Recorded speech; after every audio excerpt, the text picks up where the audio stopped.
اعوذ باللہ من الشیطان الرجیم بسم اللہ الرحمن الرحیم۔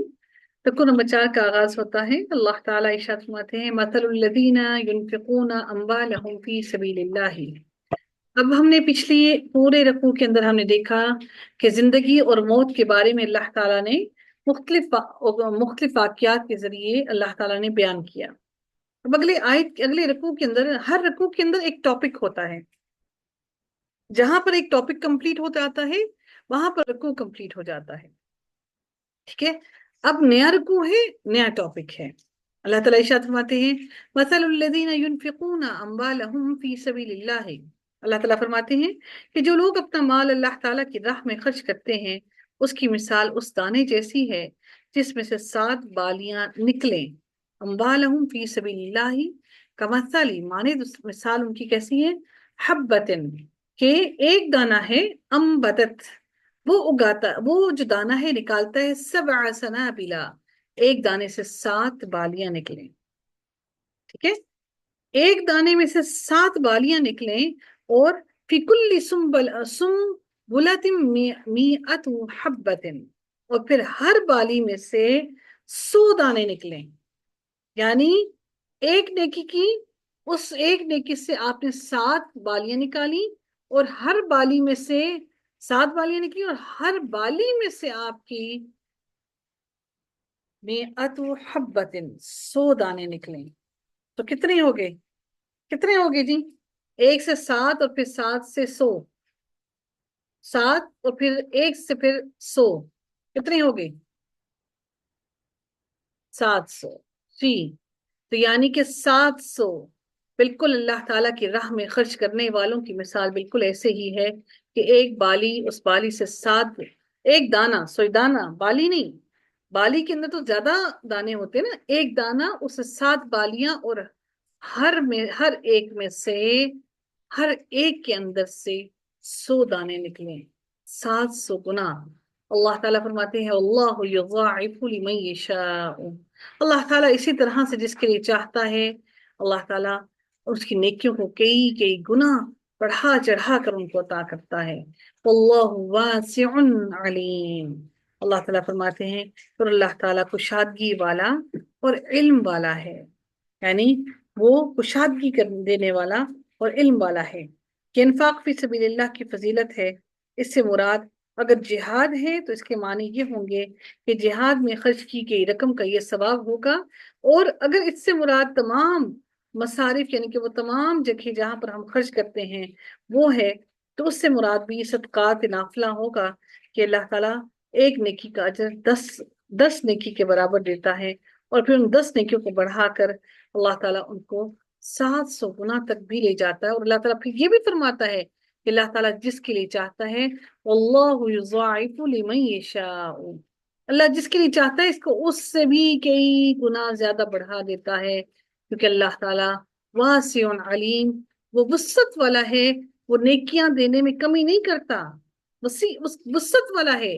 یعنی اس کی اللہ تعالیٰ کی یہ ایک صفت ہے کہ وہ دینے میں وسعت رکھتا ہے، اس کی کوئی مقدار نہیں ہے کہ وہ کتنا دے گا۔ اور اللہ تعالیٰ پھر یہ بھی فرماتے ہیں کہ وہ وسعت والا اور علیم، جانتا ہے، کن کو جاننے والا ہے؟ نیتوں کو جاننے والا ہے کہ تم نے کس نیت سے اللہ تعالیٰ کی راہ میں خرچ کیا ہے۔ اللہ تعالیٰ مزید ارشاد فرماتے ہیں الذین ينفقون اموالهم فی سبیل اللہ ثم لا يتبعون ما انفقوا منا ولا اذن۔ اللہ تعالیٰ فرماتے ہیں جو لوگ اپنا مال اللہ تعالیٰ کی راہ میں خرچ کرتے ہیں پھر اس کے بعد نہ احسان جتاتے ہیں اور نہ ہی اذن، منن، نہ احسان جتاتے ہیں، ولا اذن، اور نہ ہی تکلیف پہنچاتے ہیں۔ اللہ تعالیٰ فرماتے ہیں ان لوگوں کے لیے کہ یعنی وہ تکلیف ایسے نہیں پہنچاتے، بار بار جتائیں کہ ہم نے تمہارے پر یہ احسان کیا، ہم نے تمہارے ساتھ ایسا کیا، ہماری وجہ سے یہ سب کچھ ہے۔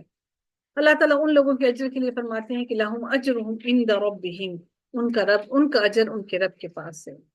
ولا خوف علیہم ولا هم یحزنون، نہ ان پر کوئی خوف ہوگا اور نہ ہی وہ غمگین ہوں گے۔ خوف کس دن کا؟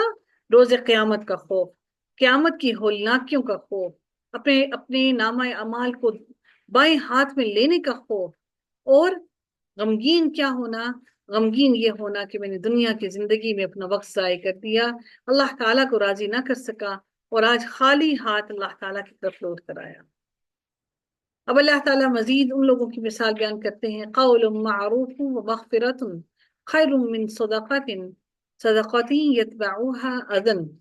اللہ تعالیٰ فرماتے ہیں کہ بھلی بات، تم جو کسی انسان سے اچھی بات کرتے ہو، بھلی بات کہتے ہو، اور تم کسی کی غلطی کو معاف کر دیتے ہو، اس غلطی کو اپنے دل میں نہیں رکھتے ہو، اس صدقہ سے کئی گنا زیادہ بہتر ہے جو تم اللہ کی راہ میں صدقہ کرتے ہو، اور اس صدقہ کے کرنے کے بعد تم بار بار جتاتے ہو اور پھر تم لوگوں کو تکلیف پہنچاتے ہو۔ اس صدقے کی نسبت تمہاری کسی سے اچھی بات کہہ دینا، کسی سے مسکرا کر مل لینا، اور کسی سے بات کو درگزر کر دینا کئی گنا زیادہ اجر و ثواب کا باعث ہے۔ ہم اگر آج اتنا زیادہ صدقات کرتے ہیں اور سب سے ناراض ہیں، کسی سے دل جوئی نہیں کرتے، کسی کے ساتھ دل راضی نہیں، تو پھر ہمارا وہ صدقہ بھی کسی کام کا نہیں۔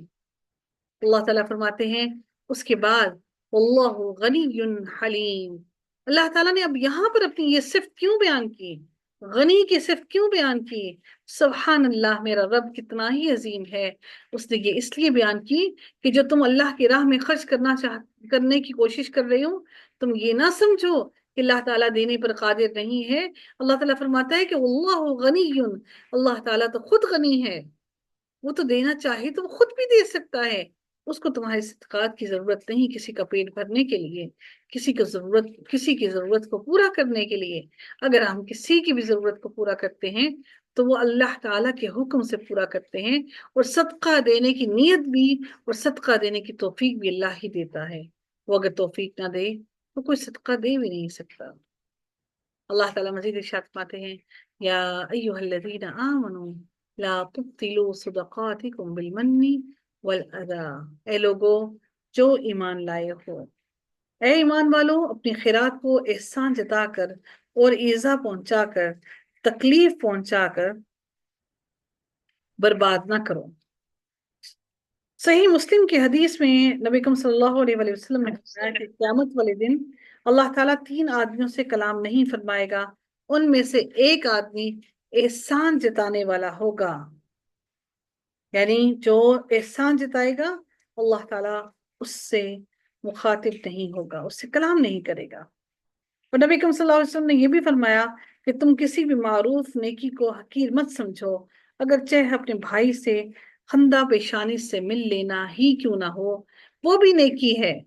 ماتھے پر بل ڈال کر ملنا اس کی اجازت نہیں ہے۔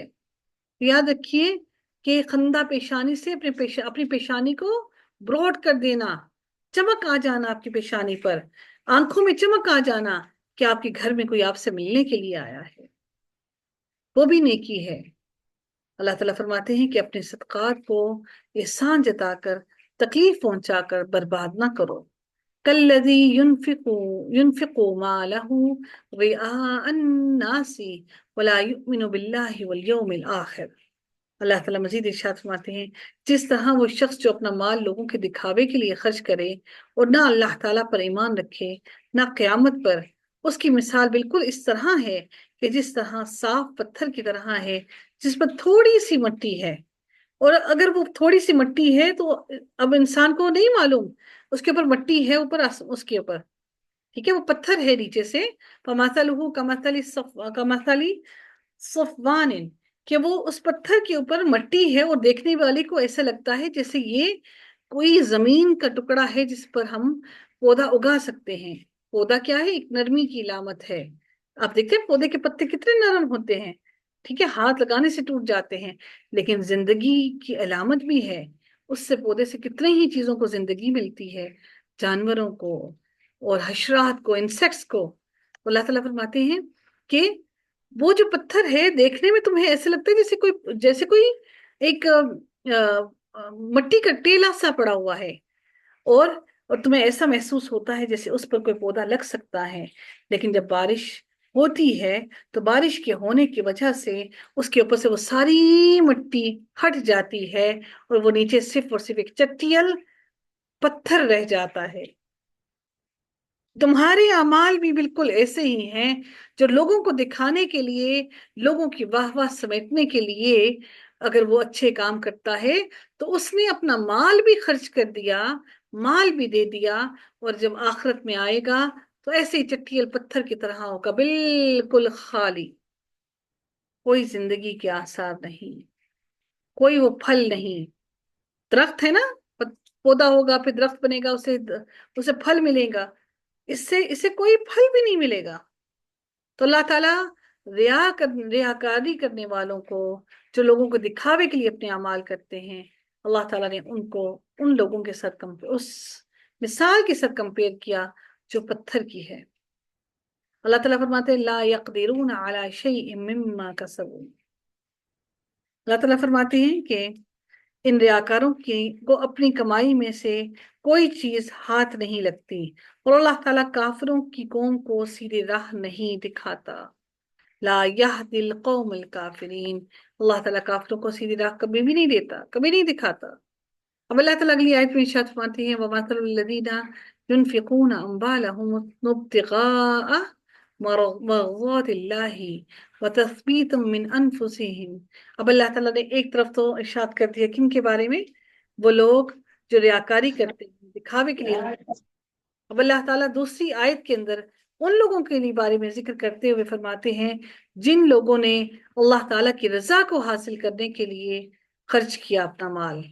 وَمَثَلُ الَّذِينَ يُنْفِقُونَ، اور وہ مثال ان لوگوں کی جو خرچ کرتے ہیں اموالہم ابتغاء، اللہ تعالیٰ کی رضا کو تلاش کرنے کے لیے، وَتَثْبِيتًا مِّنْ أَنفُسِهِمْ، اور وہ ثابت قدم بھی رہتے ہیں، اپنے نفسوں کو بھی روکے رکھتے ہیں۔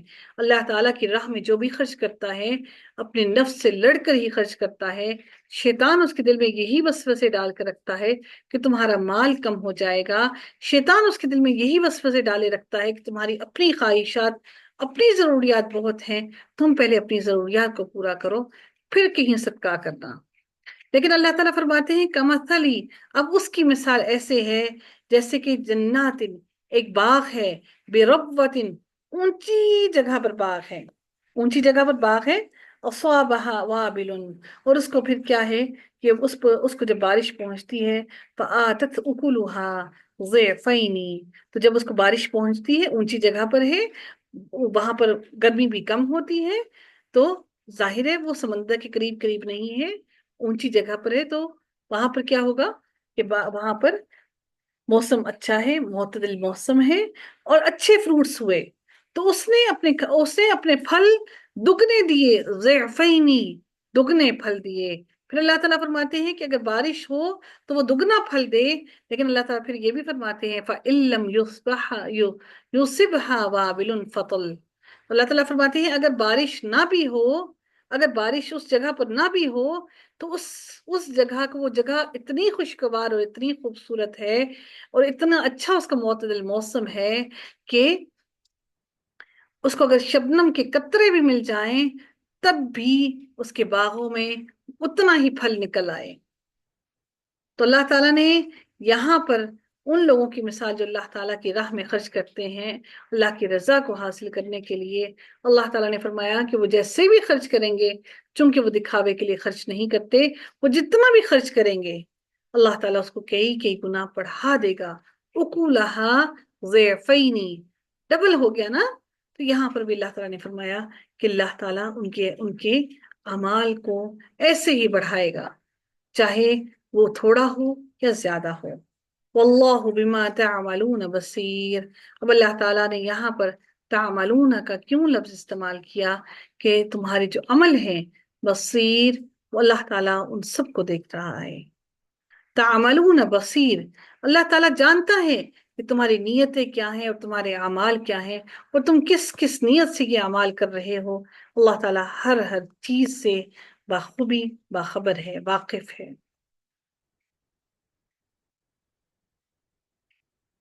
شیطان سب سے پہلا وسوسہ ڈالتا ہے کہ تم غریب ہو جاؤ گے، تمہارا مال کم ہو جائے گا۔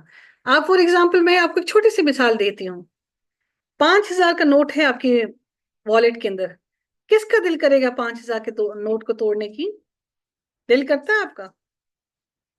آنیسٹلی بتائیے گا۔ 5,000 کا نوٹ ہے، اس میں سے آپ کو 100 روپے نکالنا ہو، چاہیے ہو، آپ میں سے کس کا دل کرے گا 100 روپے نکالنے کا 5,000 میں سے؟ کیا آپ اس 100 روپے کی چینج کروائیں گی؟ آنےسٹلی بتائیں، کیا دل کرتا ہے وہ 5,000 کا نوٹ توڑوانے کو؟ ہوں؟ ایک چھوٹی سی بات کہتی ہوں کہ میں کچھ دن پہلے ہی میں ہاسپٹل گئی، میری طبیعت خراب تھی، تو میں نے ٹیکسی کو پے کیے، میرے پاس پیسے نہیں تھے، 5,000 کا نوٹ تھا، تو 5,000 میں سے میں نے ٹیکسی کو پے کرنا تھا 200 سم تھنگ کچھ تھا بال، میں نے وہ پے کیے، اور میں اپنے ہسبینڈ کو کہتی رہی کہ دیکھیں میرا 5,000 کا نوٹ خراب ہوا ہے، تو آپ یہ 5,000 پورا لے لیں، مجھے وہ 300 روپے جو ہے وہ ڈال کے میرا 5,000 پورا کر دیں، ٹھیک ہے؟ دیکھیں اللہ کی راہ میں خرچ کرنا وہ ایک الگ بات ہے، لیکن میں بات کی کہہ رہی ہوں کہ ہمیں لگتا ہے کہ ہمارا وہ نوٹ ٹوٹا، وہ پیسے خرچ ہونا شروع ہو گئے۔ یہ شیطان وسوسے ڈالتا ہے ہمارے دلوں میں، کہیں نہ کہیں دل کے کہیں نہ کہیں کونے میں کھٹک آ جاتی ہے، ہم کہتے ہیں یار 100 روپے کی چیز، 100 روپے آئی ہے نا، تو ہم اپنی ضرورت کو چھوڑ دیں گے، ہم وہ 5,000 کا نوٹ نہیں کھولیں گے۔ یہ وہ وسوسہ ہے جو شیطان ہمارے دل میں ڈالتا ہے، یہ شیطان ہے جس نے مال کی محبت ہمارے دل میں رکھی اور بسائی جا رہا ہے، اور بسائی جا رہا ہے۔ اللہ ہم پر رحم فرمائے۔ کہاں چھوڑ جائیں گے یہ سب کچھ؟ ہمارے مرنے کے بعد سب لڑیں گے۔ کتنا بے بس ہے انسان، اپنا کفن تک تو خود پہن نہیں سکتا، اپنا کفن تک تو خود خرید نہیں سکتا، وہ بھی دوسرے خرید کر لاتے ہیں، لڑتے ہیں، ایک بھائی کہے گا میں کفن ڈالوں گا، دوسرا بھائی کہے گا میں کفن ڈالوں گا، کوئی ماموں چچا ہوگا تو وہ کہے گا میں کفن ڈالوں گا، ایک وہ جوڑا دینے کے لیے کتنا لڑتے ہیں۔ جب زندہ تھے تو تن پر کبھی کپڑے کا ایک جوڑا نہیں دیا پہننے کو، اب جب مرنے پر ہیں، اب جو کفن جس کو مٹی نے کھانا ہے، جو مٹی کے ساتھ ختم ہو جانا ہے، خاک ہو جانا ہے، کتنی فکر ہے سب کو، مجھے اچھا کفن لے کر آنا، صاف ستھرا ہو، اس پر کوئی داغ نہ ہو، صاف ستھرا ہو، ذرا سا داغ نہ ہو، اور اگر داغ ہوا تو لوگ کہیں گے جی دیکھو سستا کفن لے آئے ہیں، اچھا سفید کفن نہیں ہوا تو لوگ کہیں گے جی مرنے والے کو نور ہی نہیں چڑھا، مرنے والے کو دیکھو نورانی چہرہ ہی نہیں اس کا، پتہ نہیں کون سے عمل کرتا رہا، بڑی فکر ہے اس کی۔ کبھی کبھار لگتا ہے یہ ساری چیزیں دیکھ کر سوچ کر کہ اللہ تعالیٰ ہمارا کیا معاملہ کرے گا، ہم نے اتنا کچھ جوڑ جوڑ جوڑ جوڑ کر رکھا ہے، ایون صرف شفٹنگ کرنے پر آ جائیں تو کچن کا سامان ہی سمیٹنے میں ہفتوں ہی گزر جاتے ہیں، باقی گھر کو تو سارا کچھ ایک سائڈ پہ رکھ دینا، صرف کچن میں گھس جائیں، یہ کہاں لے کر جائیں گے، یہ سب کچھ کیا کریں گے ہم، یہ سب کچھ کس کے حوالے کر کے جائیں گے؟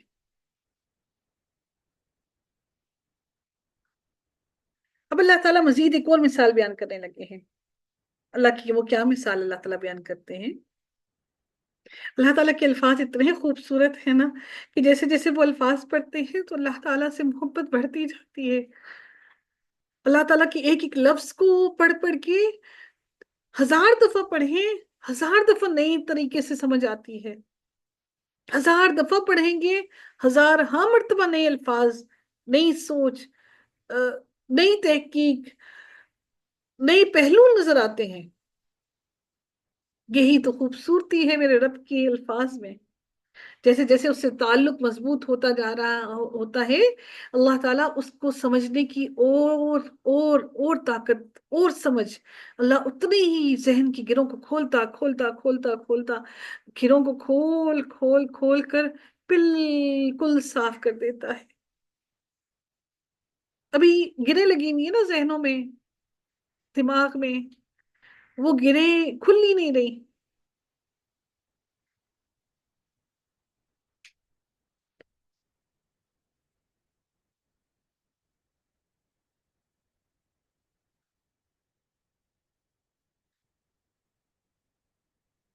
اللہ تعالیٰ ارشاد فرماتے ہیں آیت نمبر اگلی لاسٹ آیت میں، کیا تم میں سے کوئی بھی یہ چاہتا ہے کہ اس کا کھجوروں اور انگوروں کا باغ ہو؟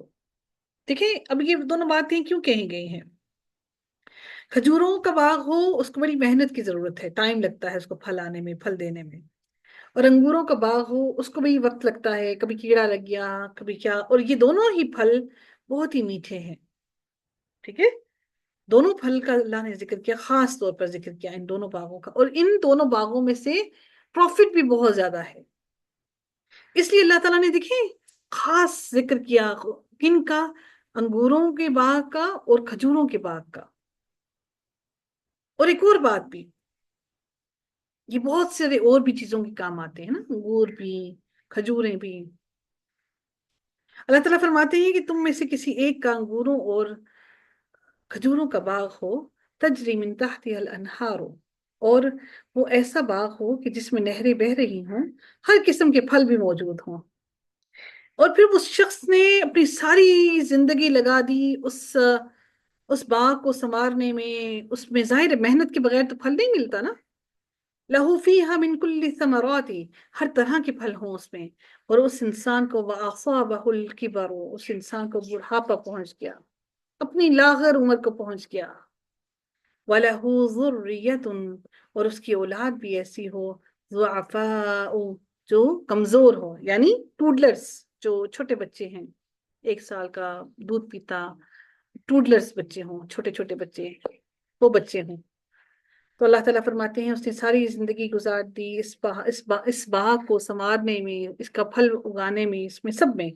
اللہ تعالیٰ فرماتے ہیں پھر اس کو یکدم ہی فَأَصَابَهَا إِعْصَارٌ فِيهِ نَارٌ، اچانک ہی یکدم اس کو ایک آگ کا بگولا آئے، اور وہ آگ آ کر اس کے پورے باغ کو جلا کر راکھ کر دے۔ ساری زندگی کی محنت، خود بھی بوڑھا ہو گیا، اب خود بوڑھا ہو گیا، اللہ نے کہا کہ اولاد بھی چھوٹی ہے، اب اس کو یہ بھی آسرا نہیں کہ اولاد بڑی ہوتی تو چلو وہ کما کے اس بڑھاپے میں اس کا آسرا بنتی، اب کھائے گا کہاں سے؟ اب یہ بچہ کیسے پلے گا؟ اس کو کون کھلائے گا؟ سب کچھ ختم ہو گیا۔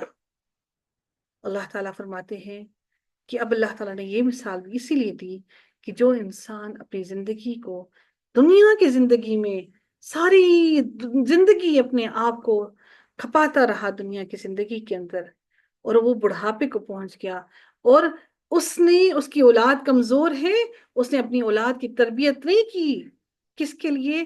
کہ اپنی اولاد، اس کی اولاد اس کے مرنے کے بعد، اس کے مرنے کے بعد کوئی اچھا عمل کرتا رہے جو اس کے لیے صدقہ جاریہ بنتا رہے۔ اس نے وہ بھی نہیں کیا، اس کا ایمان بھی کمزور تھا بچے کا، کمزور ہے نا، خود بوڑھا ہو گیا، مرے گا، اب ظاہر ہے مرے گا ہی نا۔ تو اللہ تعالیٰ فرماتے ہیں کہ وہ انسان، اس سے بڑا خسارے والا تو کوئی نہیں، اس سے بڑا خسارے والا تو کوئی بھی نہیں، ساری نیکیاں اس کی ختم ہو گئی،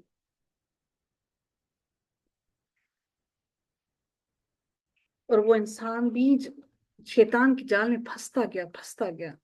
اللہ تعالیٰ فرماتے ہیں یہ ساری کی ساری مثالیں میں تمہارے لیے کھول کھول کر اس لیے بیان کر رہا ہوں تاکہ تم نصیحت پکڑو، تاکہ تم غور و فکر کرو۔ آپ کو ایک بات صرف کہنا چاہوں گی کہ آج كَذَلِكَ يُبَيِّنُ اللَّهُ لَكُمُ الْآيَاتِ لَعَلَّكُمْ تَتَفَكَّرُونَ۔ اللہ تعالیٰ یہ ساری آیات، ساری مثالیں اس لیے کھول کر بیان کی اللہ نے کہ تاکہ تم غور و فکر کرو، اور تاکہ تم سمجھ سکو۔ اللہ تعالیٰ نے یہ ساری مثالیں آپ کے اور میرے لیے بیان کی ہیں تاکہ ہم سیدھے رستے پر آ جائیں اور غور و فکر کریں۔ آج جب ہم قرآن کے الفاظ پر غور و فکر کرتے ہیں تو یقین جانیے کہ جب تک آپ گرامیٹکلی اس کو نہیں سیکھتے، آپ الفاظ پر غور کرنا نہیں سیکھیں گے۔ ابھی آپ سن رہے ہیں، سننے کے بعد آپ جب اٹھیں گے تو آپ کے ذہن سے وہ نکلتا جائے گا، لیکن جب آپ گرامیٹکلی ان الفاظ کو سیکھیں گے تو آپ بیٹھ کر اس پہ غور کریں گے، اور اللہ تعالیٰ کے قرآن کے الفاظ کو دیکھنا، ان پر غور کرنا، اس کی فکر میں خود کو گھلا لینا، اس سے بڑی خوش نصیبی میری اور آپ کی کیا ہو سکتی ہے؟ الحمدللہ کہ دنیا کے غموں میں نہیں گھل رہے، الحمدللہ کہ اللہ تعالیٰ کے کلام کو سیکھنے کے لیے پریشان ہیں، الحمدللہ کہ اس کی زبان کو سیکھنے کے لیے پریشان ہیں۔ کیا معلوم کہ رب کائنات اسی بدولت ہی ہمیں معاف کر دے؟ کیا معلوم وہ اپنی رحمتوں کو ایسے ہی ہم پر نچھاور کر دے؟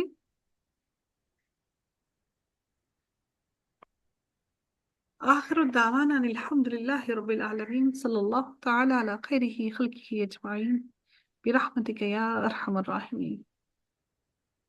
سبحانك اللهم وبحمدك نشهد لا إله إلا أنت نستغفرك ونتوب إليك رب ارحمهما كما ربياني صغيرا۔ السلام علیکم ورحمۃ اللہ وبرکاتہ۔